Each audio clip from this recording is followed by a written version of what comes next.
Honor 9XB বক্সটা হাতে পেয়ে আমি অনারের উপর খুব রেগে গেছি। দেখুন বক্সের উপর ফোনের কালারটা কি, অরেঞ্জ কালার, দেখতে কত সুন্দর লাগছে, আমার এরকম কালারই পছন্দ। অথচ অনার কোম্পানি আমাকে পাঠিয়েছে এরকম ব্ল্যাক কালারের ফোন। ব্ল্যাকটা অবশ্যই খারাপ লাগছে না দেখতে, এলিগেন্ট লাগছে, কিন্তু অরেঞ্জটা নয় কেন? তো আপাতত মনের দুঃখ মনে চেপে রেখে আমরা দেখি এই ফোনটাতে কি কি আছে। ও নো, আগে দেখি বক্সে কি কি আছে। বক্সে অবভিয়াসলি ফোনটা ছিল, সেটা আমি বার করে নিয়েছি। এছাড়া বক্সের মধ্যে রয়েছে একটা টিপিইউ কেস, একটা সিম ইজেক্টর পিন, কিছু কাগজপত্র এবং একটা OMG, এটা কি? এগুলো আজকাল থাকে নাকি বক্সের মধ্যে? একটা 3.5mm হেডফোন, তার সাথে নাকি আবার একটা USB Type-C to 3.5mm converter. ভাই অনার তো নস্টালজিক করে দিল, এবার কেঁদে ফেলবো আমি।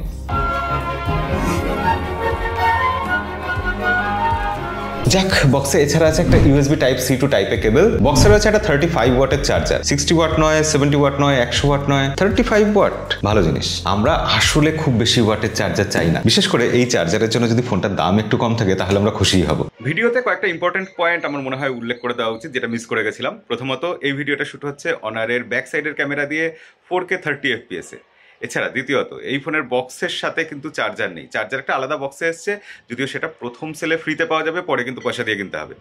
তৃতীয়ত, এই ফোনে যে সিকিউরিটি আপডেট সেটা থাকবে 3 বছরে, আর যে অ্যান্ড্রয়েডের আপডেট সেটা থাকবে 2 বছরে। আর ফোর্থ পয়েন্ট, সেটা তো এত ইন্টারেস্টিং আর এত অসাধারণ আমি এখনই বলতে পারছি না, আমি একটু বাদে বলছি, ভিডিও দেখতে থাকুন। একটু বাদে ফোর্থ পয়েন্টটা শুনবেন আর সেটা শুনে চেয়ার থেকে উল্টে পড়বেন, গ্যারান্টি দিচ্ছি। ফোনটার দাম কত থাকছে ওকে আমি আন্দাজ করার চেষ্টা করি, আপনারাও আন্দাজ করুন না, কমেন্টে লিখে জানান। আমি ততক্ষণ পর্যন্ত দেখি ফোনটাতে বাকি আর কি কি আছে। অবভিয়াসলি ফোনটা হাতে নিলে দেখতেই হবে, মানে ফোনটার ডিজাইনটা অসাধারণ লাগছে দেখতে আমার। একদম মাঝখানে এই যে ক্যামেরা হাউজিং, আর তার চারিদিকে মেশিনের থ্রেডের মতো এরকম কাটা কাটা যে ব্যাপারটা, সেটা গোল্ডেন কালার দিয়ে করা হয়েছে। মাঝখানে ম্যাট্রিক্স AI ভিশন ক্যামেরা লেখা আছে। গোটা ব্যাপারটা খুবই এলিগেন্ট লাগছে, দেখতে দুর্ধর্ষ লাগছে। আজকাল এইরকম ক্যামেরা বাম দেওয়াটা একটা নতুন স্টাইল স্টেটমেন্ট হয়েছে এবং সেটা খুবই রিফ্রেশিং লাগছে ইদানিং। অনার এই ব্যাপারটাকে ভালো করে করতে পেরেছে এবং ফোনটা হাতে ধরেও কিন্তু বেশ প্রিমিয়াম লাগছে, খুব ভারীও নয়, 185 গ্রামের মতো ওজন, এবং খুব মোটাও নয়, 8 মিলিমিটারের থেকে একটু পাতলাই হবে এটা। তার থেকেও বড় কথা, এই ফোনটাতে রয়েছে কার্ভ ডিসপ্লে। ও আমাদের সবার প্রিয়, না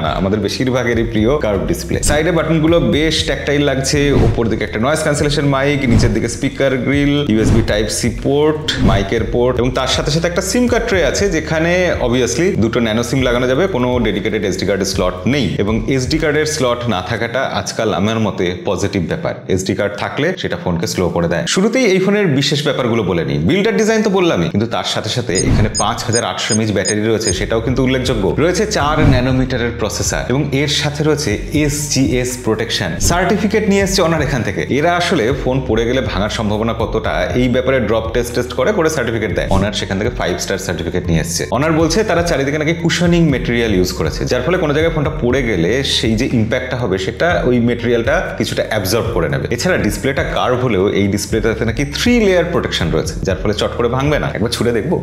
থাক, রিভিউটা এখনো করা হয়নি। তবে এইসব ভালো ভালো জিনিস ছাড়াও আমার যে জিনিসটা বেশ আকর্ষণীয় লাগলো সেটা হচ্ছে ডিসপ্লে। 6.78 ইঞ্চি বিশাল বড় একটা কার্ভ ডিসপ্লে, 120 হার্টজের ডিসপ্লে এবং 1200 নিটসের পিক ব্রাইটনেস, যথেষ্ট ব্রাইট এবং ভালো ডিসপ্লে। এটা 1.5K ভিভিড ডিসপ্লে এবং এই ডিসপ্লেতে ওই বললাম 360 ডিগ্রি অ্যান্টি ড্রপ প্রোটেকশন রয়েছে। আর এই ডিসপ্লের মধ্যেই রয়েছে ফিঙ্গারপ্রিন্ট সেন্সর, যেটা বেশ ভালোভাবে কাজ করেছে। তো সব মিলিয়ে ফোনটা বাইরে থেকে আপনি যদি দেখেন বেশ জাঁকজমক আছে, চাকচিক্যপূর্ণ, এবং ফোনটা দেখলে হাতে নিলে আপনার পছন্দ হবেই। কিন্তু আপনাদের আমি সবসময় বলি, ফোন হাতে নিয়ে দেখেই শুধু পছন্দ করে বসবেন না আমার মতো। ফোনের ভেতরে কি আছে, প্রসেসর কি আছে? এই ফোনে প্রসেসর আছে কোয়ালকম স্ন্যাপড্রাগনের প্রসেসর। এটা শুনলে শান্তি, 4 ন্যানোমিটারের প্রসেসর, সেটা শুনলেও শান্তি। কিন্তু এখানে যে প্রসেসরটা আছে সেটা একটা নতুন processor, Qualcomm Snapdragon 6 Gen 1 processor. আর এখানে বেস ভেরিয়েন্ট শুরু হচ্ছে 8GB RAM আর 256GB স্টোরেজ দিয়ে। 256GB কিন্তু UFS 3.1 স্টোরেজ টাইপ। তো সেক্ষেত্রে পারফরমেন্সের ক্ষেত্রে এই ফোনটাতে আমি সেরকম কোনো সমস্যা পাই। কোয়ালকম স্ন্যাপড্রাগন 6 Gen 1 একদম আমি বলবো না ফ্ল্যাগশিপ প্রসেসর, কিন্তু এই প্রসেসর দিয়ে ডে টু ডে লাইফে আমরা সব কাজই ঠিকঠাক করতে পেরেছি, গেমও মোটামুটি ভালোভাবেই খেলতে পেরেছি এবং কোনো হিটিং ইস্যুও পাইনি। যদিও নতুন প্রসেসর, এই প্রসেসরটা সময়ের সাথে সাথে আরো ইমপ্রুভ করবে, তখন আমরা এর ব্যাপারে আরো ডিটেলসে বলবো। আপাতত আপনাকে বলি যে এই ফোনে যে অপারেটিং সিস্টেম আছে সেটা অনারের ম্যাজিক OS আছে। ম্যাজিক OS 7.2 অ্যান্ড্রয়েড 13 এর উপর। অ্যান্ড্রয়েড 14 হলে ব্যাপারটা আরো ভালো হতো, তবে ম্যাজিক OS খুব একটা খারাপও নয়, ইউজ করে বেশ মোটামুটি মজা আসে। স্টার্টার ল্যাগ এসব নেই, ইউআইটা বেশ ফ্লুইড, ফিচারও প্রচুর রয়েছে। 2-4টা প্রি ইনস্টলড অ্যাপ্লিকেশন আছে, তবে সেগুলো খুব একটা সমস্যার সৃষ্টি করেন। এবার ক্যামেরার কথা চলে আসি। এই যে ওয়াচ থেকে ইন্সপায়ার্ড ক্যামেরা হাব, আজকাল দেখলেই মনে হয় কি ভালো ক্যামেরা দিয়েছে। অনার এখানে মূল ক্যামেরাটা দিয়েছে 108 মেগাপিক্সেলের, তারপর একটা 5 মেগাপিক্সেলের আলট্রা ওয়াইড অ্যাঙ্গেল লেন্স। এই জায়গাটাতে আমার মতে অবশ্যই 8 মেগাপিক্সেল অন্তত দেওয়া উচিত ছিল আলট্রা ওয়াইড অ্যাঙ্গেল লেন্সের ক্ষেত্রে। আর থার্ড ক্যামেরাটা 2 মেগাপিক্সেল, আর ফোর্থ ক্যামেরাটা না, এখানে ফোর্থ ক্যামেরা নেই, এটা হচ্ছে ফ্ল্যাশ। আর ফ্রন্টে রয়েছে 16 মেগাপিক্সেলের একটা ক্যামেরা। আমাদের নিতাই বলছে অনারের ফোন অনেকদিন বাদে এসেছে তো, তাই ভালো ভালো শুধু বলতেই হবে। ক্যামেরা কেমন লেগেছে গো? সত্যি তো এর ক্যামেরা নিতাই আমাদের যিনি ফটোগ্রাফার ভিডিওগ্রাফার আছেন তার সার্টিফিকেট অনুযায়ী খুবই ভালো। আমিও যতটা যা দেখলাম ক্যামেরার কোয়ালিটি বেশ ভালো লেগেছে। 108 মেগাপিক্সেল, হ্যাঁ আপনাকে ডিটেলস যথেষ্ট দিচ্ছে, কালার যথেষ্ট ভালো দিচ্ছে, ডায়নামিক রেঞ্জও ঠিকঠাক ম্যানেজ করছে। অনার সত্যি অনেকদিন বাদে ফোন এনেছে, কিছু কিছু ব্যাপারে তারা যত্ন নিয়ে কাজ করছে। তো ক্যামেরা নিয়ে এখানে ভালোই বলতে হয়। তবে 5 মেগাপিক্সেলের যে আলট্রা ওয়াইড অ্যাঙ্গেল লেন্স সেখানে অবশ্যই ডিটেলস কিছু মিসিং আছে। সেটা যদি 8 মেগাপিক্সেল হতো, যেরকম বললাম, অবভিয়াসলি আরো ভালো হতো। মনে আছে ফোর্থ পয়েন্ট এখনো বলা হয়নি।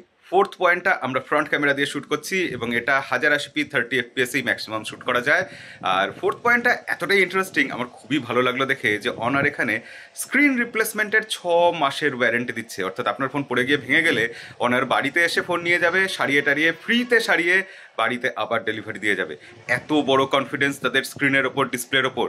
আপনি ভেঙে দেখুন, তারপর অনার দেখুন কি করে। তো এখন সোজা কথায় বলতে হলে যে অনারের এই ফোনটা নেওয়া উচিত কিনা, এই ফোনটা 25,000 রুপির বেশি দাম হলে মনে হয় একটু ওভার প্রাইসড হয়ে যায়। তবে যদি 25,000 রুপিতে এর বেস ভেরিয়েন্ট পাওয়া যায় তাহলে এই ফোনটা নেওয়া যেতে পারে। আসলে রিয়েলমির ফোন আমরা কয়েকদিন আগেই রিভিউ করেছি এবং আমাদের গোটা টিম বলছে যে এই ফোনটা নাকি রিয়েলমির ফোনের থেকে ভালো করেছে। রিয়েলমির গোটা টিমটাই প্রায় এখন অনার কোম্পানিতে চলে এসেছে। তো তারা এখন যখন ফোন বার করছে তখন একটু রিয়েলমির সাথে তো তুলনা চলে আসবেই। তো ইনফ্যাক্ট আমাদের মতে রিয়েলমির ফোনের থেকে অনারের ফোন এখন ক্যামেরার দিক দিয়ে, ব্যাটারির দিক দিয়ে এবং বেশ কিছু জায়গায় ভালো পারফরমেন্স দিচ্ছে। এই ফোনটা শুধুমাত্র 3 দিন ব্যাটারি ব্যাকআপ দিচ্ছে, তার জন্যই নিয়ে নেওয়া যায়। বাদ বাকি ক্যামেরার ব্যাপারটা তো বোনাস। তবে অবশ্যই এই দামে অনার আরো বেশি কিছু আমাদের দিতে পারতো, যেগুলো আপনাদের গোটা ভিডিওতে আমি বলে গেছি। সেগুলোর সাথে আপনি যদি একমত হন অবশ্যই ভিডিওটাতে লাইক করে দেবেন। আজকের ভিডিও এই অবধি, দেখা হবে পরের ভিডিওতে। আজকের মতো বিদায়।